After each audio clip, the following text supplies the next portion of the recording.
This is Jamie, Dr. Jamie Marich, technically, if we're getting technical about it. And this is Coach Micah Bender. Micah. Yes. My phone still autocorrects him to Mocha, so that's after why we... almost a year of doing after this. all this time. So this is the first in what we hope to be many informal yet hopefully important chats about issues connected to Jiu-Jitsu, self-defense, empowerment, being trauma-informed, which is a big passion area for me, and Micah and I have started some collaboration on that. And it seems like a good fitting start for this conversation is some of the dialogue that has happened in the last week or two around the Me Too hashtag. And as a female who is a survivor of sexual harassment, sexual assault, sexual abuse, just downright belittlement, and growing up in that culture, I was very delighted personally to see, I know hashtags can only go so far, that there has to be action behind them. One of my favorite author, speaker, advocates, I think it was Shonda Rhimes, said the hashtag is not advocacy enough. We have to actually get out there and do. Yeah, but I think they are a very good start. And with a lot of things on social media, they can spawn some conversations and arguments and dialogue, some of which are productive. And some of which can be, I know I've gotten into the reactionary comment wars before with people. And so what we hopefully want to do in some of these chats is to have a dialogue between someone who identifies as female, somebody who is male, and just see kind of if we can come to some places of common understanding about some of these issues. I love it. I think it's a great idea, Yeah, so with self-defense, let's start with talking to you about why you do what you do. Yeah, of course. So for anyone that doesn't know, I am a black belt in Gracie Jiu-Jitsu under Pedro Sauer. I was a professional fighter for about 12 years, very kind of selfish part of my life. And towards the end of my fighting career, I kind of developed just a passion to want to help people with self-defense. The jiu-jitsu that I learned, the jiu-jitsu that I teach through Professor Pedro Sauer, the Gracie Academy out of Torrance, California, we do a lot, if not all, self-defense based. That's what it was designed for, and I don't think a lot of people really give it that credit anymore. Sure. I mean, it's evolved, and I don't want to start another comment war on what jiu-jitsu has become, but I like to hold true to the idea of the self-defense. Sure. And the more people that I interact with, especially now spawning out into different ideas and different groups, in different communities, I really found that I think that this jiu-jitsu is really kind of designed for them. Right. And my passion for jiu-jitsu, my passion for wanting to help people has kind of created almost like a synergistic flow for me to really feel complete with teaching this version of my craft to those I think need it most. Without getting too off topic, but I think it's important in the context, especially of what we'd like to do with some of these chats, what do you see as, especially for the lay person who doesn't know a lot about jiu-jitsu, what is a self-defense based jiu-jitsu? Maybe, I don't know, the story of Grandmaster Gracie, the founder, could be helpful in that. So Grandmaster Elio Gracie, who is now deceased, created Gracie Jiu-Jitsu because he was a very small, weaker man, about 130 pounds, and he, without getting into the whole backstory of how he started teaching and became a prominent figure, he needed a martial art of self-defense that was actually able to help those who were weaker, help those who were smaller, help those who didn't have the physical attributes of the NFL athletes, the middle linebackers, those big, massive human beings. And when he created it, it was 100% for the concept of self-defense. Every technique, again, without getting into this history, I just got my black belt, and my entire black belt exam was nothing but self-defense techniques that he perfected and shared with the world. So that's pretty much what the idea of the self-defense jiu-jitsu is. It's designed for the smaller, weaker person to evade, and at times move forward offensively, but predominantly it's how I get out of a situation. Have you ever had women come in to either study jiu-jitsu or take a self-defense class and say, well, if it's smaller, weaker, I don't like that? Yeah. How do you handle that when that comes out? Respectfully. I never try to assume that somebody feels a certain way, and I use the same terminology because that's how it was taught to me. Right. I never want people to think I'm attacking them or branding them or naming them or labeling them with anything, But when you compare, the massive muscular human being, they are a stronger human being. I'm a weaker, smaller person than that human being. I think it's all taken out, maybe out or in, it's not really in context sometimes. And So if we're talking sheer physicality, it has nothing to do with mental strength. Not at all. It is 100% the size and physical strength of the assailant versus you. Right. That's what it is. It's essentially used as a statement to help them understand why the idea of leverage is more important than brute strength. Right. I think that's probably the best way to say that I would explain this to somebody is the terms that we use are designed to help you understand that if I were to teach you a technique, you don't need to be this big muscular brute to make these techniques work. Right. We'll teach you leverage and how to outsmart and outwit and outmaneuver yourself. Because I know we've talked about this before, that we've had some individuals come to either your class or our workshop we did together and have said one of the reasons I as a female have been afraid to take a self-defense class is I don't want to find out that I couldn't be able to defend myself. Of course. In this situation. And that's one of the reasons I've been very attracted to jiu-jitsu, even though I was kind of intimidated by it at first, is to realize that this concept of how you move your body, not the sheer physicality and bruteness, to use that word, is really what makes the difference. So, part of the controversy, and I think controversy could be good for forwarding dialogue that has kind of come up this week, and it's controversy I've heard around self-defense in general. Is do men who are teaching self-defense classes to women, kind of what's their motive? Do they really get it? Right. All of those kind of issues. And I know you've heard me, when I was your student who came in, and other students who've come in since said things like, it's a little intimidating for me to be working with you as a man. It's threatening. I don't know how I feel about this.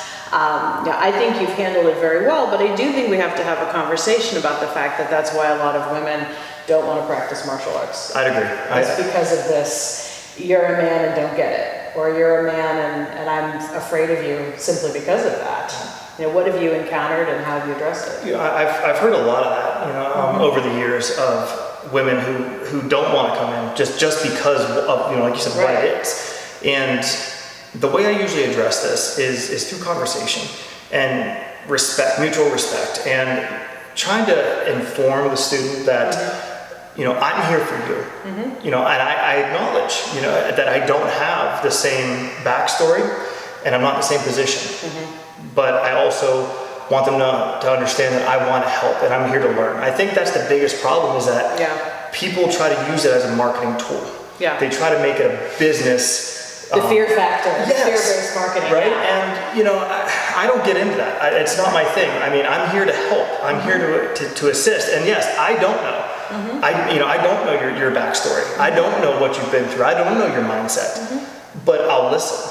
And I think that's the biggest thing is that if I'm willing to show you that I'm willing to listen to you and respect what you're saying and try my best to understand. I know I can't, but I want to try. Because if I can try, and if I can start to get an semblance, then we can make change. Well, and I know that's one of the reasons I trusted you as an instructor from the beginning, was I felt that you were willing to listen. It probably took more time. That's always something I think we have to do if we're serious about real relational learning, is taking the time.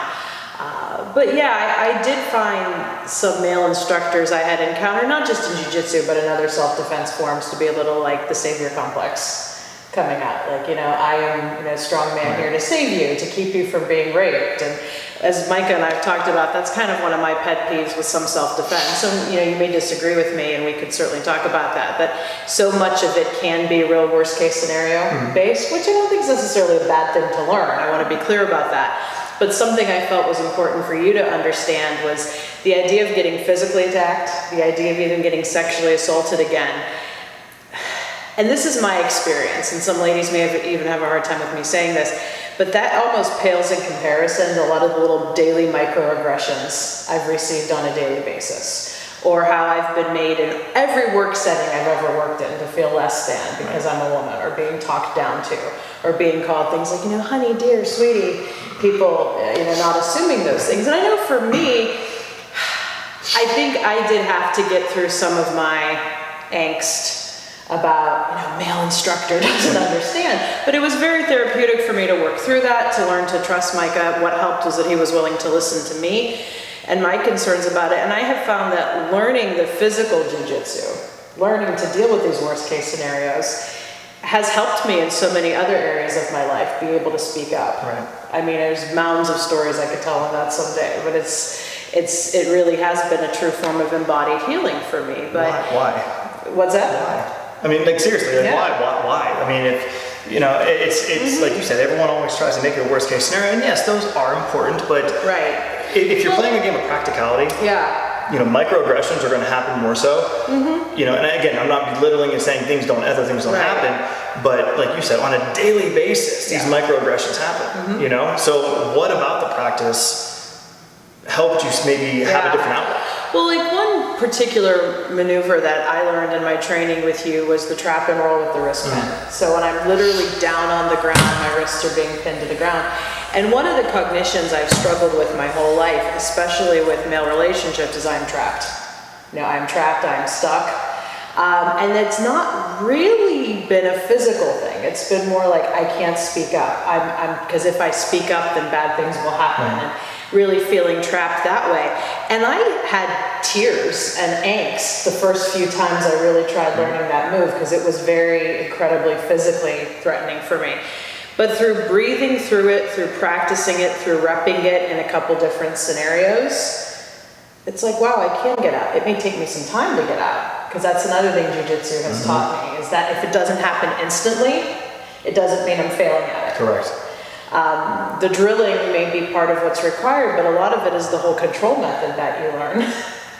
That it's like, all right, let me wait until I have my perfect moment. Yes. To be able to get out. And I learned those drills physically, and there have been so many examples of how I've had to apply them relationally in life since then. And I mean, all of Jiu-Jitsu is a metaphor for me.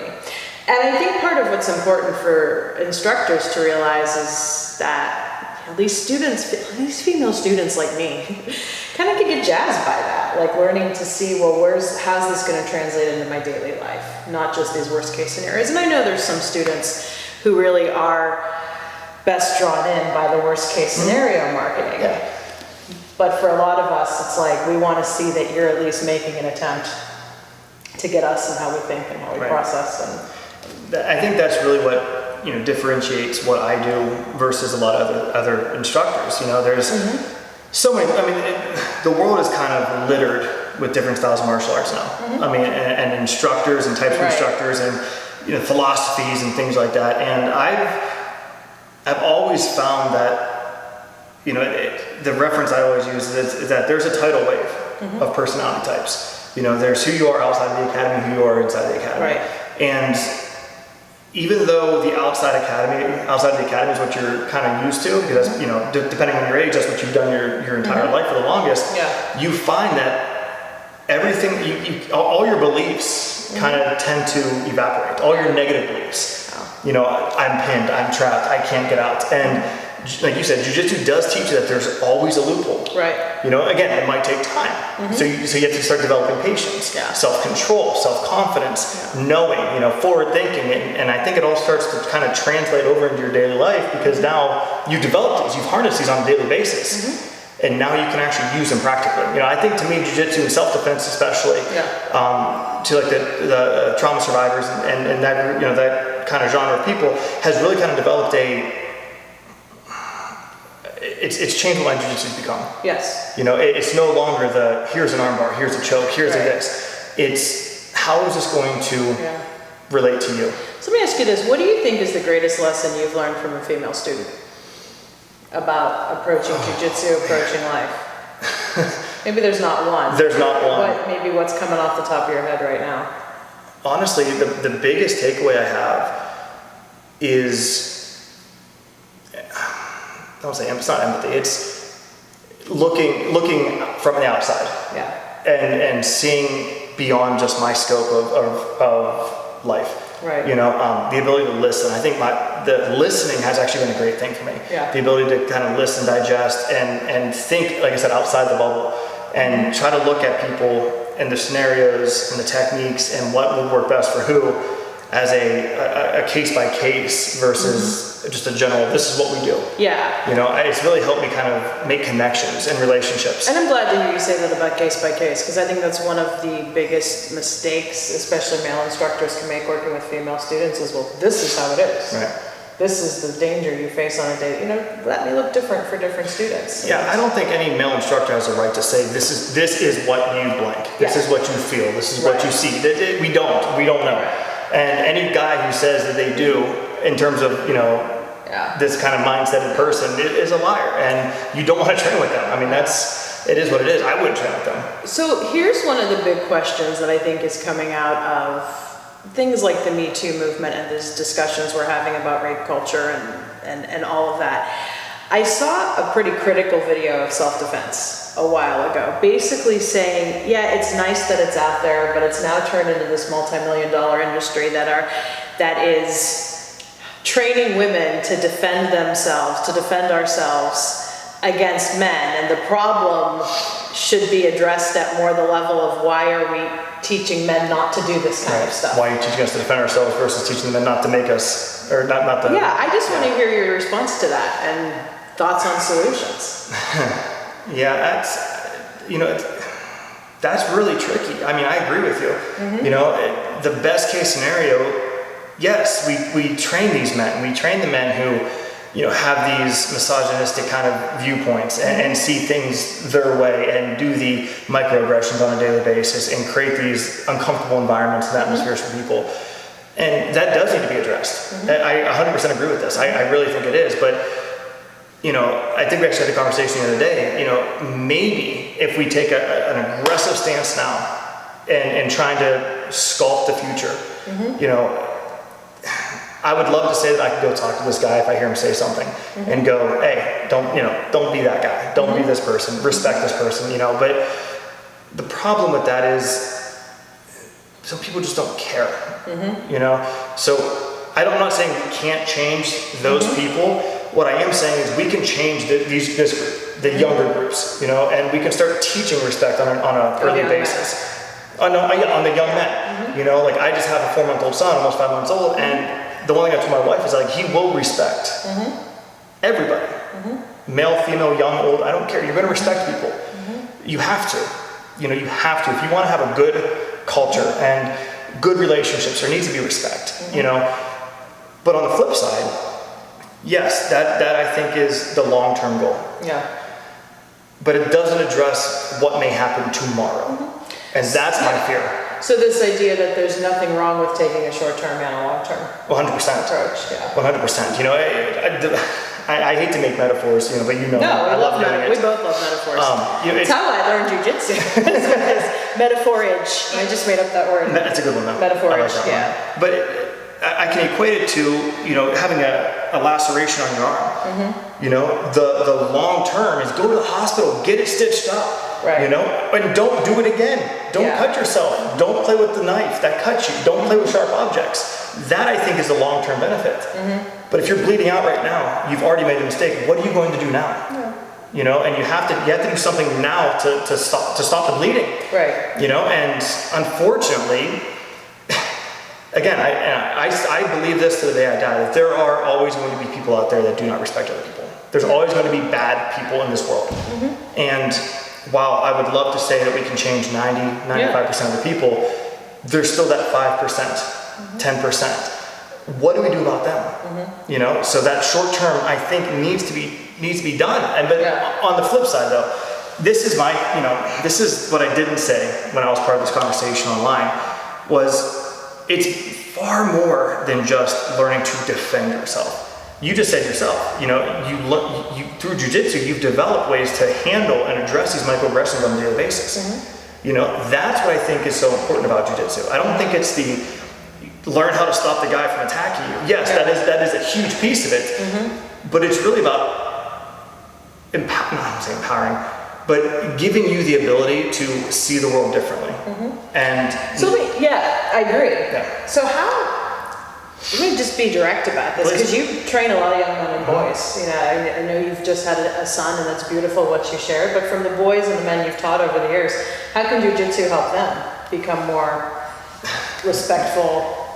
Oh, I was hoping you'd ask this. Oh, good. I was hoping you'd ask this, because there's a huge problem right now in martial arts. Mm-hmm. A huge problem where tracing martial arts back, regardless of the style, Mm-hmm. you know, it has always been about respect and honor and discipline and integrity.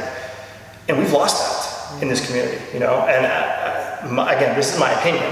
You know, I'm never going to say that the martial arts down the street. Here comes the comment. Yeah, I know, right? Here we go. Sorry, guys. No, go for it. But that's what we're supposed to be doing as instructors. Right. We're supposed to be sculpting these people. We're supposed to be, you know, making these young men better than they were when they came in. We're supposed to be giving them more tools to be more functional in society and have a more positive place and positively impact. You know, one thing that I've always talked about wanting to do is, you know, doing projects with these men, taking them, these young men, and taking them, and just little things, you know, going to the park and cleaning things up. Just little actions outside of their normal life where they can go, you know what? I understand. I should be doing things to help better this, better that. I mean, I know I kind of got off topic with like the litter pickup and things, but teaching them to have respect and to want to go outside of, I come in, I hit some stuff, I do some stuff, I choke some people and I leave. That's not what it is. It's supposed to be sculpting these young men, women, children to, again, develop more practical life skills.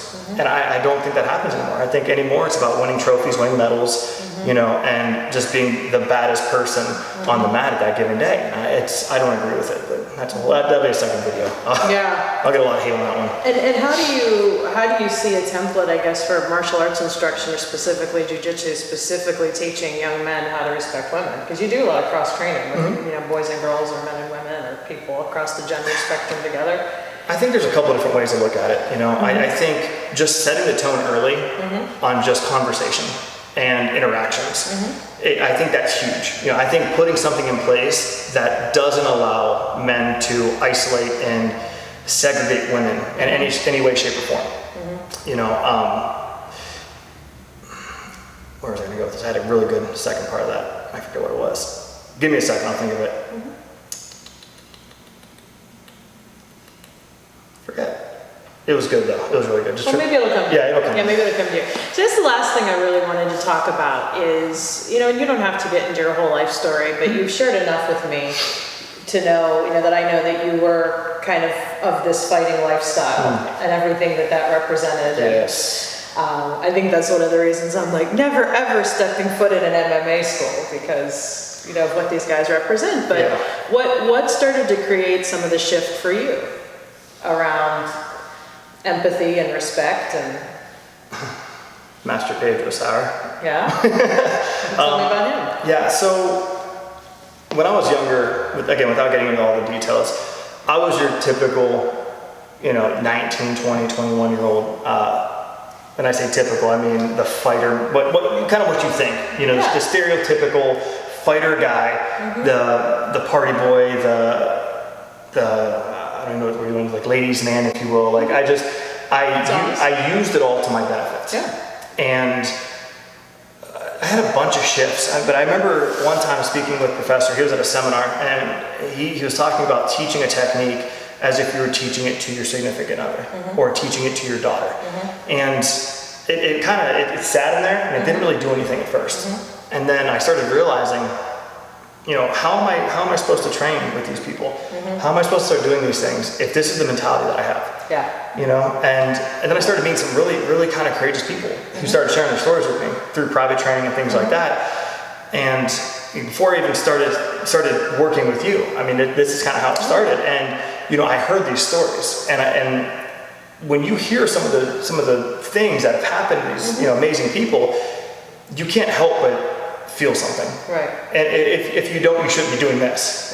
It's that simple. But I started feeling, I won't say, empathetic maybe, but my heart hurt to hear these stories, and I didn't have the skills to kind of use it and help people and sculpt it and give them something, creative out of it. But it really just dawned on me. It was just like one of those moments where I was like, man, if I really want to do this with people, I need to understand this. Well, that's cool to me to hear you give Master Sauer so much credit, and I've recently had the privilege to meet him and train with him. It was just awesome, to meet your teacher. Because I think for me that so much of the answer is men mentoring other men. Older men mentoring younger men, men calling out each other, men mentoring each other about these types of, this is how you treat people. Right. And keeping each other accountable. And, I think women have to do that too with each other. Because, disrespect crosses gender lines. I think we're talking so much about kind of what is there in the societal fabric. But I think keeping each other accountable and being open to what our teachers have to share with us is a lot of how this is going to change. Maybe opening your mind. Opening your mind, opening your heart. Yeah. Both. I think, yeah. Because I remember I had a moment last year when I was teaching a workshop and we talked about, being open-minded. I think for what I've seen in a lot of people I've taught is there's a real open-heartedness, to meet people at that heart level. So I'm glad we're having these conversations. We weren't going to, I don't think any one conversation or any one comment or any one blog resolves everything, and some of what we said may have settled not well with you, and I guess if that happens, my challenge for you would be, yes, you're free to disagree with us, but no, I shouldn't say but, because that kind of negates it. Look at where the discomfort is. And that's not to say that there's anything faulty about you or anything of that nature, but I think any discomfort we have when we see dialogues or read things, it's always an opportunity for growth. Even if in that disagreement that you have about wanting to really battle it, there's something in there that can help you promote where you're at in your growth journey. I don't know, that's probably another subject for another video on my end too. I think so. It's, if I may, now that I'm thinking, men need to do a better job. Yeah. It is what it is. Like you said, it's a societal problem. It's going back 50 years, 40 years, 30 years. Well, I'm getting older. I guess it'd be like, well, all those, and then even older, further back. We need to realize that this isn't, that those actions aren't right. And I'm challenging men out there right now. Really just take an emotional and personal inventory. Really see where you are and be okay with it. Be okay with it. Be okay that you're making mistakes, but be willing to change them. I think that's the biggest thing for men is we're so taught at a young age that we're supposed to behave a certain way. And it's sad. It really is. And I have no problem saying, I've developed more of an emotional kind of lifestyle by just being willing to open up and listen and become empathetic. And that's a courageous act for men. And I think men need to believe that. They need to understand that it's a courageous act. Again, I was never raised that way to be non-emotional. Right. My family has been I've been blessed. My family has always been supportive and always told me that things were okay and to express yourself and be okay with these. But there's a huge group of men, and I'm sure, like you said, there's women as well. But again, I can really only kind of identify with the men. And I truly believe that these men need to, again, take that personal inventory. And even if it's behind closed doors, go, I need to change this. It is what it is. There's no other way to say it. I can speak all day to a camera and to you, and I can say whatever I want to try to change these men out here that are doing these things in real life. IRL, as the kids say. IRL. Hashtag IRL. But change happens within. It doesn't happen exterior. Right. So no matter how much I tell you what to do, unless you want to make these changes, it's not going to happen. Right. So be willing to open up. Be willing to change who you are. Go outside of your comfort zone. That's growth. So. And Jiu-Jitsu can help with that. Putting in one more hashtag.